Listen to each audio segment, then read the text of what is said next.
अस्सलाम वालेकुम। आज हम चैप्टर 4 स्टार्ट करने लगे हैं और उसमें हम सबसे पहले इसकी एक्सरसाइज 4.1 स्टार्ट करेंगे, जिसमें उसका पहला पार्ट है factorize by identifying common factors. तो हम इन्हें एक एक करके सॉल्व करते हैं और देखते हैं कि ये आसानी से कैसे सॉल्व होते हैं। तो चले आए, हम चलते हैं अपने क्वेश्चन के ऊपर। चले हम अब करते हैं पहला क्वेश्चन। तो हमने इसमें देखना है कि हमारे पास फैक्टर्स क्या बन रहे हैं, इसमें कॉमन क्या आ रहा है। तो जैसे कि हमें यहाँ देखते ही पता चल रहा है कि इसमें 6 कॉमन आ रहा है, तो हम यहाँ 6 को कॉमन लेंगे। सबसे पहले हम क्वेश्चन लिखेंगे पहले।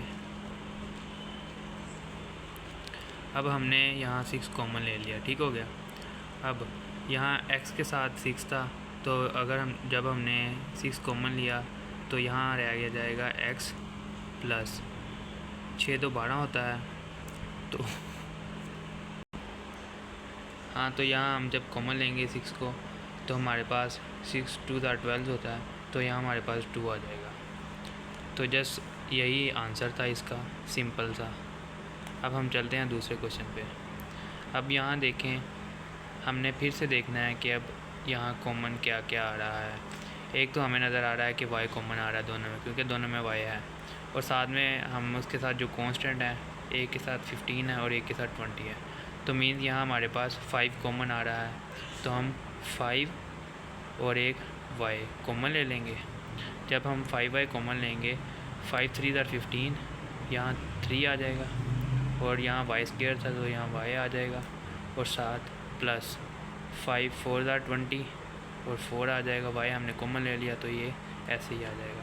तो जस्ट ये हमारे पास आंसर है। तो हम चलते हैं तीसरे क्वेश्चन पे। यहाँ हमारे पास -12x² -3x है। अब यहाँ हमारे पास माइनस भी दोनों में है, हमारे पास एक माइनस कॉमन आ रहा है, और साथ में हम देखेंगे तो हमारे पास दोनों में 3x कॉमन आ रहा है, ठीक है। तो हमारे पास 3 - 3x कॉमन आ रहा है। जब हम यहाँ से माइनस कॉमन लेंगे तो ये माइनस हमारे पास बाहर चला गया और यहाँ पॉजिटिव आ जाएगा। 3 4 12 आ गया, और साथ में x² है तो यहाँ एक x बाहर आ गया, एक x यहाँ रह जाएगा, और माइनस हमने कॉमन लिया हुआ बाहर, तो यहाँ ये माइनस भी क्या हो जाएगा, यहाँ पॉजिटिव। 3 बाहर, x भी बाहर, यहाँ रह जाएगा 1। ये हमारे पास आंसर है। अब हम चलते हैं अपने चौथे क्वेश्चन पे। वो है 4a² b + 8ab²। अब हम यहाँ देखें तो हमें नज़र आ रहा है कि एक तो हमारे पास यहाँ 4 कॉमन आ रहा है, एक हमारे पास a कॉमन आ रहा है, और एक हमारे पास b कॉमन आ रहा है। तो यहाँ हम 4ab कॉमन ले लेंगे। अब 4 यहाँ कॉमन बाहर आ गया, यहाँ रह गया 1। a² है, एक a हमने कॉमन ले लिया तो हमारे पास यहाँ आ जाएगा a। यहाँ b हमने कॉमन लिया, वो बाहर आ गया, यहाँ b ख़त्म हो जाएगा, प्लस 4 2 8 2 आ जाएगा। a हमने कॉमन ले लिया, वो बाहर चला गया, b² है तो यहाँ हमारे पास क्या रह गया, b। ये इसका आंसर है। अब हम चलते हैं अपने पाँचवें क्वेश्चन पे।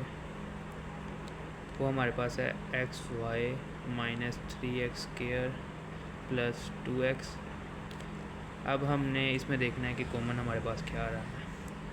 देखें, हम पहले सबसे देखेंगे कि कांस्टेंट कोई कॉमन आ रहा है। देखें, यहाँ 1 कांस्टेंट है, यहाँ 3 है, यहाँ 2 है, तो मतलब कांस्टेंट कोई भी नहीं आ रहा। अब वेरिएबल हम देखते हैं तो वो हमारे पास xy पहले में है, दूसरे में x² है, तीसरे में x। मीन्स यहाँ हमारे पास सिर्फ और सिर्फ x कॉमन आ रहा है।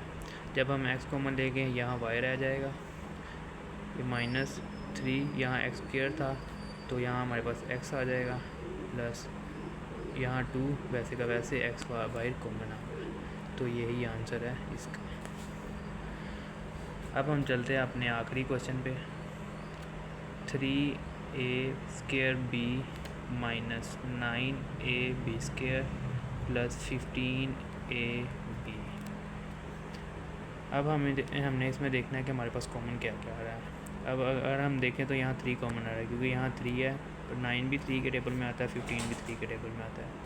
अब यहाँ a² है, यहाँ भी a है, यहाँ भी a है, बी यहाँ है, बी स्केयर यहाँ है, बी यहाँ है, मतलब 3ab हमारे पास कॉमन आ गया।